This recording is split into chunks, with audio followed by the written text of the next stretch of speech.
On today's show, the Rockets survive and close out the Magic in an overtime thriller led by their superstar duo of Kevin Durant and Alperen Sengun, who were absolutely clutch in this one. This kind of game is why you traded for KD. We're going to break it all down for you right here at Locked On Rockets. This is Mission Control, Houston. Ignition sequence start. 6, 5, 4, 3, 2, 1.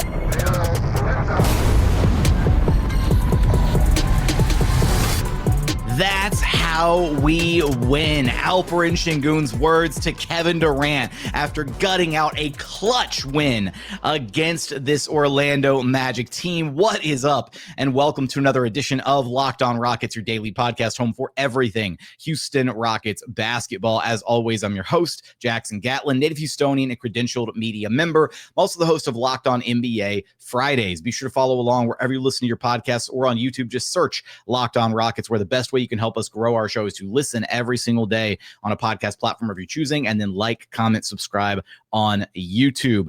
On today's show, we're breaking down the Rockets 117-113 overtime win, an overtime thriller, instant classic against the Orlando Magic. Kevin Durant, Alperen Sengun clutch down the stretch of this one to deliver Houston the win, snatching victory from the jaws of defeat in a game that they trailed for like 95% of this game.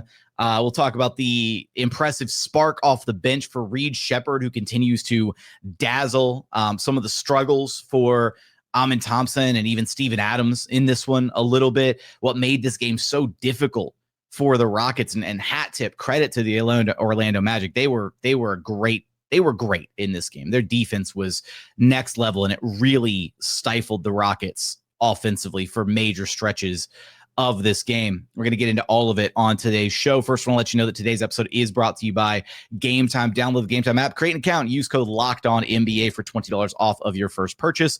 And as always, thanks so much for making Locked On Rockets part of your day every single day, whether it's on your way to work, on your lunch break, in the gym, after a roller coaster of an overtime victory against the Magic. Thank you so much for being one of our amazing everydayers. What a game, man. Oh my God. Just instant classic.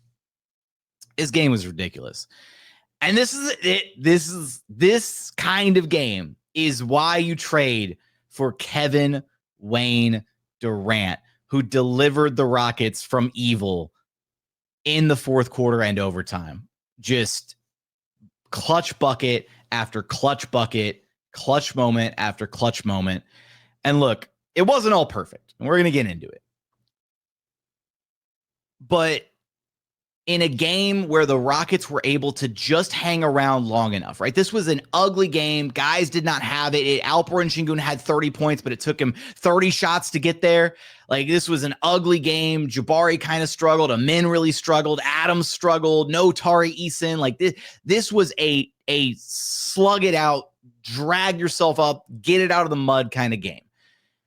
And yet the Rockets were able to stay just close enough in this one that they kept it within striking distance. And then in the fourth quarter and overtime, that's where your stars are able to shine. That's where your stars are able to go out there and say, no, I'm going to win us this game. And that's exactly what Kevin Durant and Alperen Sengun did in this one. Despite all the struggles, despite how ugly this one was, the stars for the Rockets, that superstar duo, I'm calling it a superstar duo of Kevin Durant and Alperen Sengun, delivered the Rockets a win in this one. Credit to the Magic, because their defense was suffocating.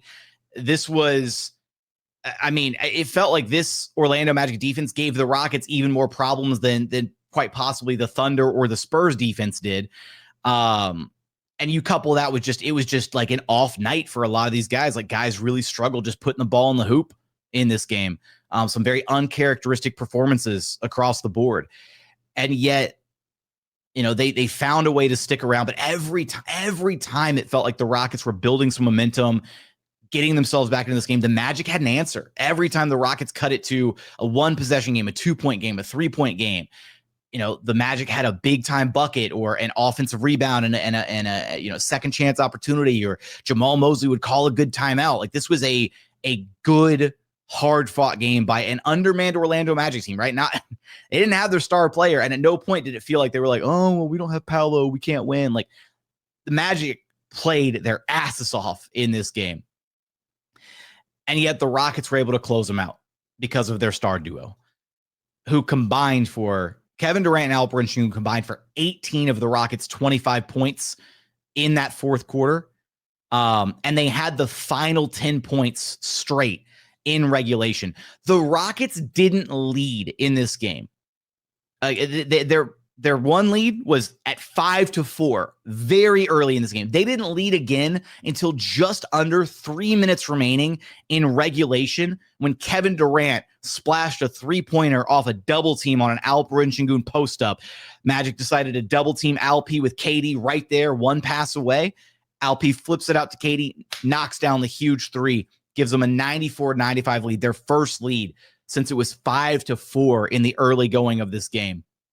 And then from there, it was a tag team affair between Alp and KD to close this one out. Alp comes down, hits a big bucket to balance out the bucket the free throws that Desmond Bane had just hit, made it 98-97. Wendell Carter came down, hit a tough shot off a kind of baseline cut. Desmond Bane drove, got past Reed Sheppard.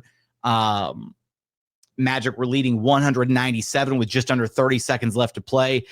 Kevin Durant walks it down, waves away the screen, calls the ISO, calls his own number, and cans arguably the biggest three of his Rockets career so far to tie it up at 100 all. Then on the next possession, Alperen Sengun gets a monster block on Desmond Bane.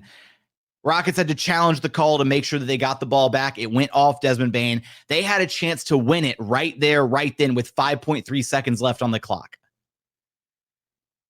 And it wasn't all pretty, but they survived this next little clown fiesta affair on the inbounds play.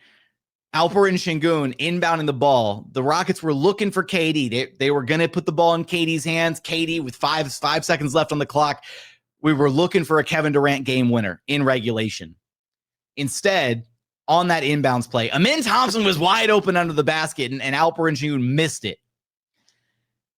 Alp tries to inbound it to a Kevin Durant who's under pressure. KD slips, and they turn the ball over. Anthony Black gets the turnover, goes out in transition, slams it home, and gets fouled from Alperen Sengun. And this was where you're just like, the whole time you're going, no. Like, the comeback was so perfect until this moment. And then shout out to Anthony Black, who went to the free throw line and missed a free throw that would have made it a 3-point game. The Rockets would have needed a 3-pointer to force OT. Instead, he misses it.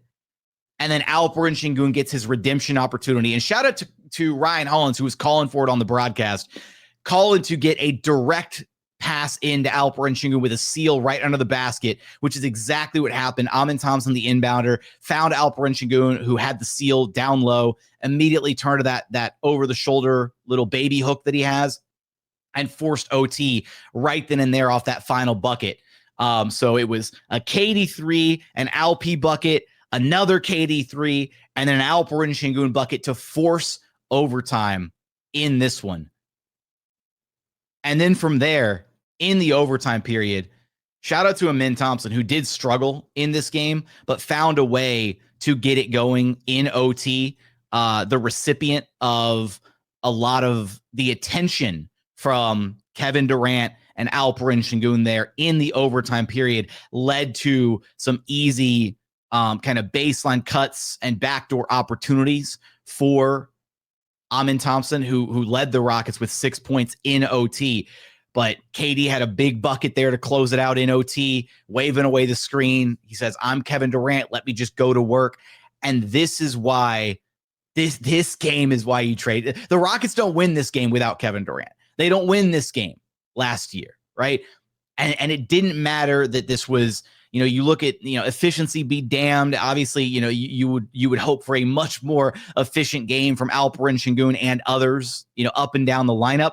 But when the going got tough, when it mattered most, the stars delivered for the Rockets in this game. Big play after big play down the stretch of this one to tie this thing up and then to win it when it was all said and done in overtime. Huge game from Kevin Durant, 35 points, 24 shots, perfect 7 of 7 at the free throw line, 5 rebounds, 6 assists, 5 turnovers. Again, not a pretty game. And then Alperen Sengun, 30 points on 31 shots. Really started to figure it out in that second half after a really egregious first half where he was just 3 of 11 shooting. But started to settle in there in the third quarter and really especially in the fourth quarter where he was 4 of 6 from the floor, led the team with 10 points in that frame, and commanded so much attention, right? And had that big block on Desmond Bane, had the redemption after the turnover on the inbounds to force OT with the hook shot. Just so much to love about this game. And it wasn't pretty, it wasn't perfect, but a win is a win, and that's all that ultimately matters. Coming up, we're going to talk about the other elements from this game. What made this game so hard for this Rockets team? Why were they struggling against this Magic defense so much, as well as the spark, the impact from Reed Sheppard off the bench in this one, some of the struggles for Amin Thompson and Steven Adams. We're going to get into all of that here coming up in just one moment. First, today's episode is brought to you by Robinhood. Your ambition just met its match. With Robinhood, you play for the win, not just on game day, but every day, locking in on every opening, beating your PR, beating it again. Channel that drive into your money. Robinhood puts you in control of your money. Trade stocks and ETFs, options, futures, and even crypto, all on one platform. You can now build and execute your own trades from a desktop with Robinhood Legends advanced tools, or take advantage of the new Robinhood strategies with a tailored portfolio managed by a team of experts. You expect more from yourself, expect more from your money. Get started today at Robinhood.com/yourmoney. Again, that's Robinhood.com/yourmoney, your money, your move. Today's episode is also brought to you by Game Time. Basketball season is officially here, and nothing beats being in the arena for these opening games. Let's be real, though. Getting tickets can be a total headache between waiting in queues, surprise fees, and prices that jump right before checkout. It's easy to get frustrated when all you're trying to do is cheer on your favorite team. That's where Game Time comes in, the app that gives fans the advantage. It's your ultimate life hack for scoring amazing NBA tickets fast, easy, and stress-free. I love using Game Time for Rockets tickets. I'm never going to use another app because they take all the hassle out of it. The price you see is the price you're going to pay at the end. There's no surprise fees, no digital handling charges, none of that mess throughout the process. What you see is what you're going to pay with Game Time. So take the guesswork out of buying your NBA tickets with Game Time. Download the Game Time app, create an account, use code LOCKEDONNBA for $20 off your first purchase. Terms apply. That's code LOCKEDONNBA, LOCKEDONNBA for $20 off. Swipe, tap, ticket, go. And continuing on here at Locked On Rockets, your daily podcast home for everything Houston Rockets basketball. I want to get into a little bit of the game flow from this one and kind of what made this game so difficult for the Rockets to try and overcome a shorthanded Orlando Magic team, albeit the Rockets were, themselves shorthanded. But before I get there, I just want to highlight here, one of the things that's so cool about this dynamic superstar duo of Kevin Durant and Alperen Sengun is, I think this game is a perfect encapsulation of it doesn't all have to be on one of their shoulders, right? Like, it's not always all going to be on Kevin Durant, just like it's not always all going to be on Alperen Sengun. And I'm going to give you a prime example of this. Think about Game 7 against the Warriors. The Alperen Sengun bucket late in the game, trying to drive and finish on Draymond Green, right? Rockets had to go to Alp in that moment because there was nobody, they couldn't go to anybody else. There wasn't another option to go to because Sengun was the only guy who was routinely able to effectively get his own shot off. And it was a tough ask to try and go and score a game-winning shot on one of the greatest defenders of all time. Now the Rockets have the luxury of having two superstars that they can pivot to. And when the defense starts to load up on one of them, you switch to the other one, right? And when you have both of those guys tag teaming a team at the end of regulation or in overtime, how do you even key in on it, right? First the KD 3, then the Şengün bucket, then another KD 3, then another Şengün bucket. Like, they're able to kind of take turns dominating a game to close teams out. And that dynamic duo and that two-man game in particular in this one, those guys playing off of one another, using the gravity that they each command to make life easier for one another, that's just going to get better and better and look more and more deadly as we navigate this season. And Alperen Sengun talked a little bit about it post-game, talking about having that trust in KD at the end of a game, knowing that when he gives it to KD, KD's going to hit a shot, knowing that, you know, that he can rely on KD in those big moments. And that's got to be a weight lifted off of Alp's shoulders, because Alp has had, you know, some really big moments in crunch time for this Rockets team over the past couple of years during the Ime Udoka era. And, you know, occasionally he's had a teammate or two that's been able to like step up and have some big moments as well. But he hasn't had another star that he can rely on consistently in these high leverage situations. And so for both of these guys, right, for Kevin Durant included, who's never played with a big man as talented as Alperen Sengun, this is only the beginning. And we're watching the early stages, and we're watching this dynamic duo blossom before our eyes. It's super exciting stuff, man. Like I mean, they are a match made in heaven when you think about how their skill sets complement each other. And this is going to be the first of many games that they win just simply by being an incredibly talented star duo. But outside of as awesome as this game was to watch them take over and dominate near the end of this one, it probably shouldn't have gotten to that point to begin with. And a big part of that was just the Magic felt like they were kind of the aggressors in this game. And credit to their defense, which was super legit in this one. And then even offensively, you know, Desmond Bane, Franz Wagner, they lit up the Rockets. It wasn't the most efficient game on their side of things either. Desmond Bane only shot 45% from the floor. Franz Wagner was even worse than that. He was below 40%, I believe, shooting overall in this game. Yeah, 38% for him in this one. This was, again, just one of those kind of slug it out, like defense first kind of affairs. And I think that one area that really hurt the Rockets in this game is they didn't have their usual buffer of second chance points that they were able to capitalize on. And some of that just boiled down to like the Rockets shooting was just all over the place in this one. First off, they only shot 42% from the floor. They shot 40% from three, but they only took 23s in this game. And this is one where, you know, KD has never been a volume three-point shooter, and the only 2 threes that he hit were those 2 insanely clutch threes late in the fourth quarter, right? He had the one to take the lead, and then he had the one to tie it up at 100 all. But outside of that, he missed the other 6 attempts that he took, right? It hasn't been a great three-point shooting season so far for Kevin Durant, unfortunately. And then outside of that, you know, Jabari was 2 for 4. Reed was 2 for 4. Aaron Holiday was 2 for 2, but you don't have anybody who's taking threes at volume on this roster. And that's why you're going to really miss, you know, Tari Eason. That loss is going to sting a lot, because even though the Rockets are a significantly better three-point shooting team this season, they're still not getting the requisite volume of threes up that they need. And there have been some games where they're getting outmathed at the 3-point line. So when you're getting outmathed at the 3-point line, which they were in this one, 8 of 20 shooting, Magic, meanwhile, only shot 32%, but they were 12 of 37 from downtown. So Orlando finished plus 12 at the 3-point line because they had 4 more makes than the Rockets did. And then you go look at some of the other areas where the Rockets have had some of their win conditions for this season, and the second chance points department, Orlando beat them there 14-8 in second chance points. Orlando beat them in fast break 18-11. And then the other area that's been, you know, kind of a new development for the Rockets this season was the free throw shooting. And Orlando's a team that is either at the top or near the tops of the league in generating free throws, getting to the free throw line.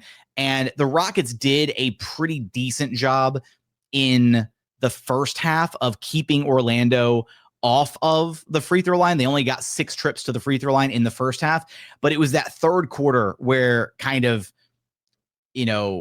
things got a little messy, a little ugly. Orlando got to the free throw line 14 times in that quarter, and then they got to the line again 7 more times in the fourth quarter and 7 times in OT.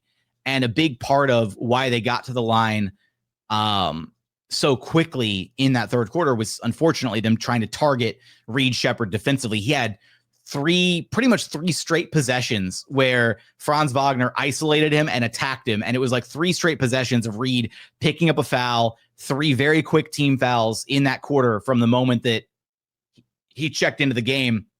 And then that had the Magic in the bonus for the rest of the frame, unfortunately. But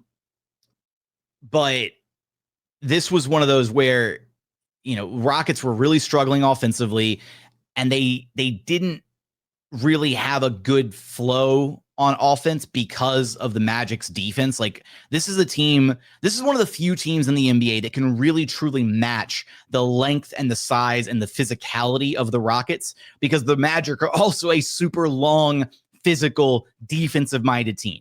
Like, this is the closest team I think you get in the entire NBA that can go 1-for-1 and put an equivalent amount of size out on the floor on any given possession.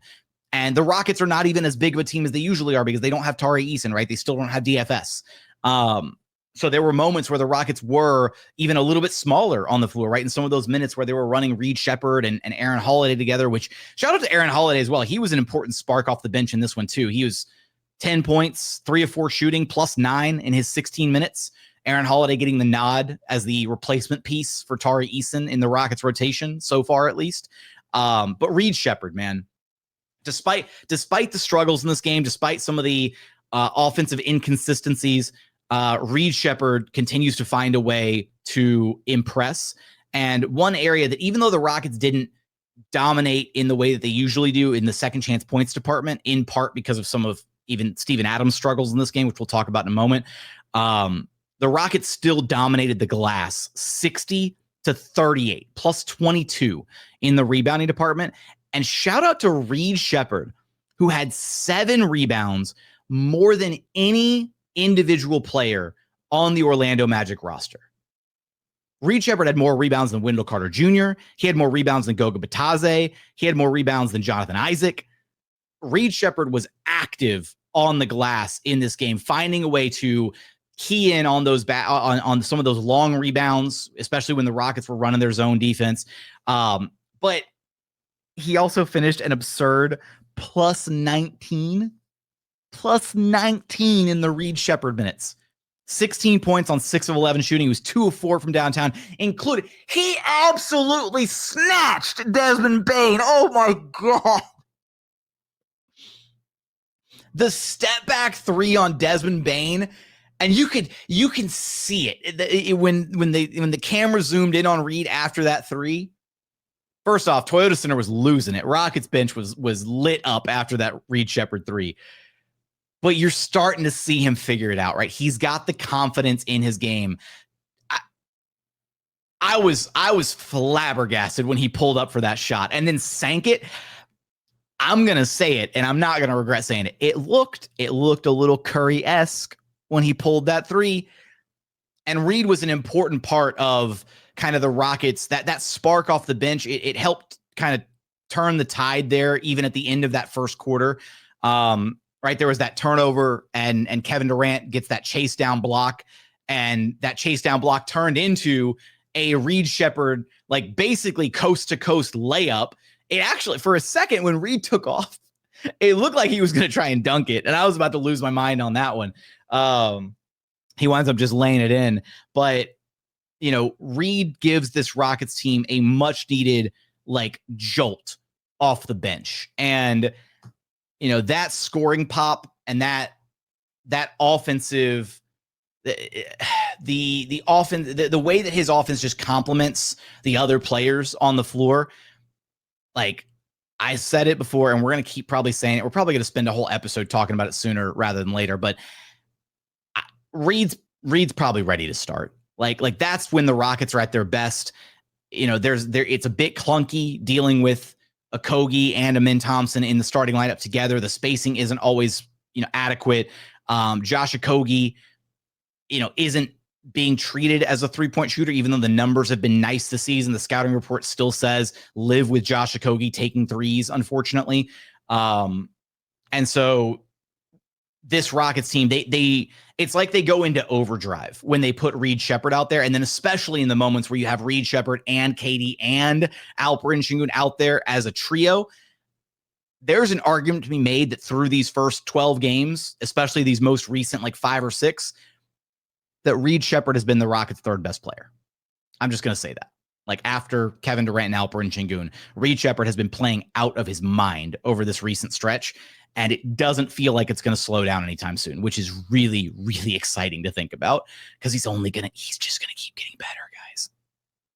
Also, shout out to Reed Sheppard for Reed's got a little mean side to him because he got into it with Desmond Bane, took exception on that one drive to the rim where he felt like Desmond Bane kind of clocked him in the head, which he did.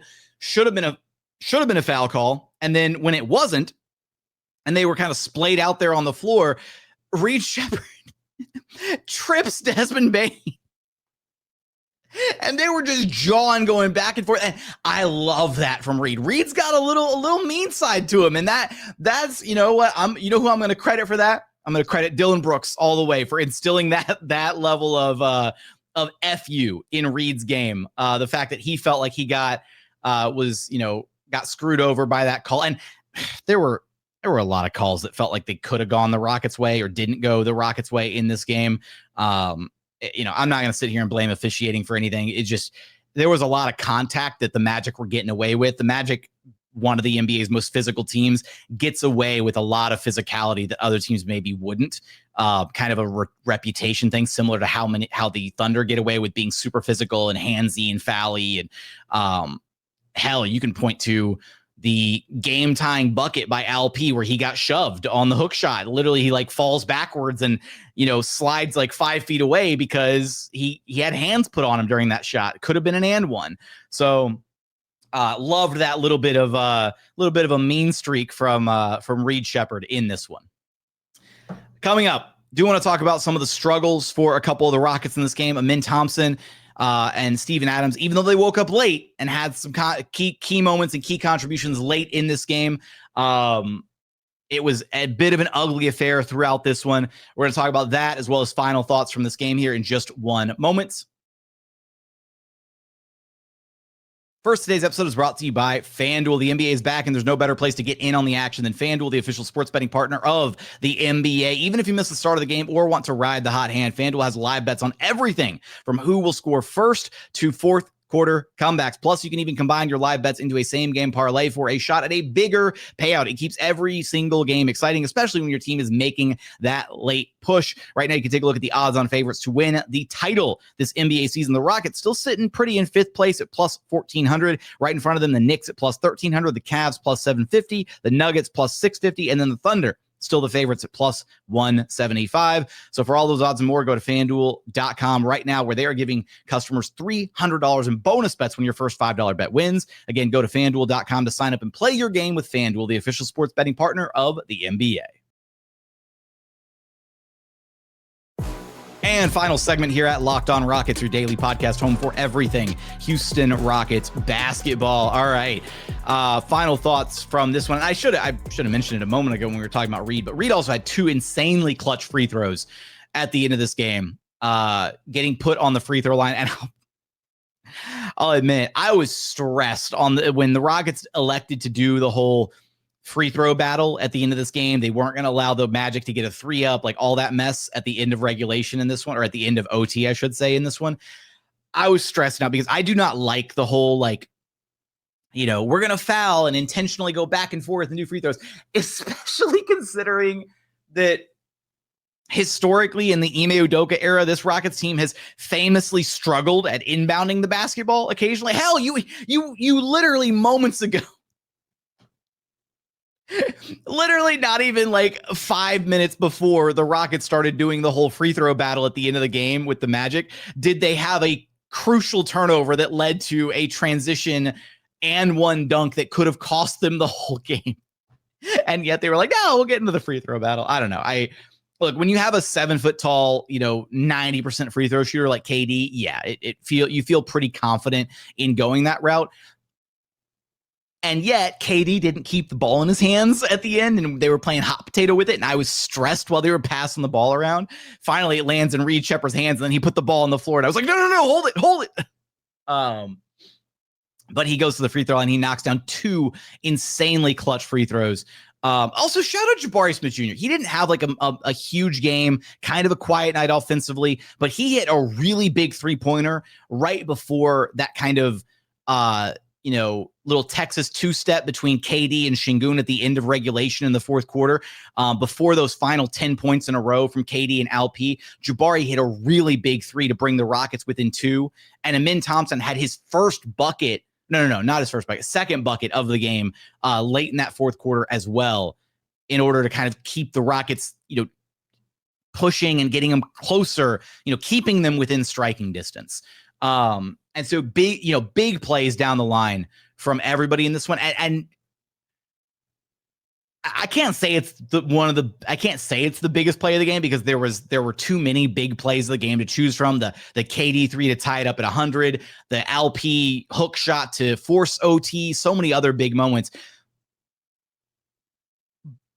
But one of the most insane moments from this game was the Alperen Sengun, Steven Adams, like when the Rockets, Ime went with the Monstars lineup to close it out in OT.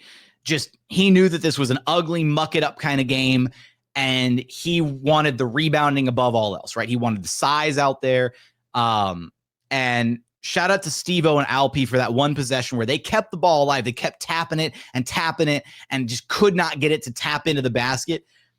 And then somehow Alperen Sengun came up with the ball, had 2 Magic defenders draped all around him, and had eyes in the back of his head, and does a behind the back wraparound bounce pass in OT to Steven freaking Adams and converts it. Like the absolute cojones from Alperen Sengun to pull off that pass in that moment, and for Steven Adams to convert it, was absolutely bonkers. But that's just kind of who Alperen Sengun is. And then he comes back down on the very next possession, and Amin Thompson makes, a beautiful cut baseline. Alp gets another assist there. Again, everything was going through. Either Şengün was scoring it, at the end of regulation in OT. He was either scoring the ball himself, or he was facilitating, at a high level, or it was Kevin Durant just choosing to take the game over.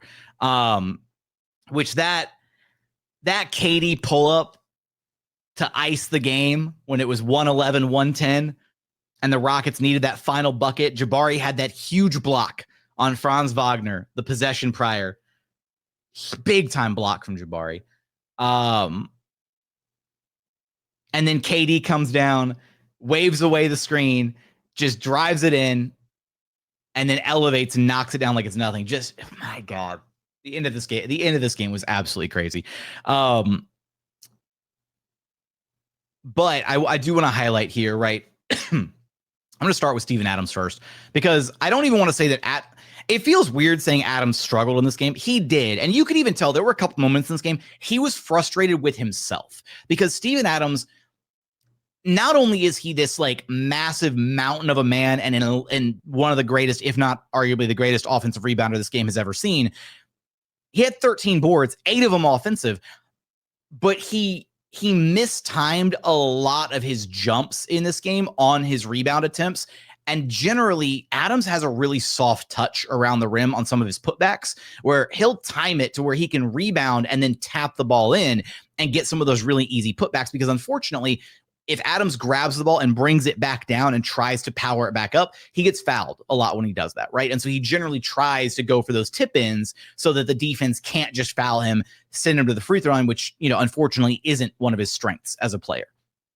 But this was one of those games where, like, early on, he missed a couple bunnies at the rim early on, a couple putbacks that normally he'd hit. And you could just tell, like, as the game wore on, he was kind of frustrated with himself because he wasn't playing at his usual level. His only bucket was that pass from Alp there in overtime. And at one other point, he got sent to the free throw line and he went 1 for 2. So not your traditional kind of performance from Steven Adams, although the 13 rebounds were still very important. And again, keeping some of those secondary possessions alive helped the Rockets a lot, even though they weren't able to capitalize on all of them, right? Those extra opportunities are always really important for this team. So, just kind of an off night for Steve-O. And then Amin Thompson, who did wake up late in this game, right? And did still impact the game in other ways, like had the 10 rebounds. And the Rockets were so aggressive on the glass. And this one, Steve-O had 13 boards. Şengün had 12. Jabari had 10. Amin Thompson had 10. Like, at no point did they let the size and length from Orlando get in their way of still being an elite rebounding team, the best rebounding team in the NBA. But Amin Thompson still really struggled in this one, and it's one of those where he has been in a bit of a slump over these last few games, kind of struggling to find the spots where he can be effective in the Rockets offense. And unfortunately, like, it does feel at times clunky. You mentioned this last episode, but it does feel clunky at times with him and Josh Okogie out there at the same time. And there's also moments in the double big lineup sets where it feels a little clunky at times with Amin Thompson. Thankfully, they got back to him doing what he does best at the end of regulation and in OT, which is him kind of playing out of the corners and playing out of the dunker spot and cutting and kind of getting underneath the defense. Because with so much attention being focused on KD and Alperen Sengun, defenders lose track of Amin Thompson, right? When he's floating that baseline, which is where he's so deadly. And there were moments that Amin was open that KD or Şengün didn't see the pass, didn't get it to him, unfortunately. But they made enough of it. They got enough of those opportunities in OT in particular to feel good about it and to obviously come away with the win. But 4 of 13 shooting, it continues to be a little bit of an issue for Amin Thompson, right? That mid-range touch, the 3-ball, he settled for a 3-on-1 possession. It didn't feel, I guess in the game, it kind of felt like he might have taken a couple more, like 2 or 3 3-pointers or whatever, but it just like, there were just too many possessions that ended with an Amin Thompson shot that didn't feel like great offensive possessions, unfortunately.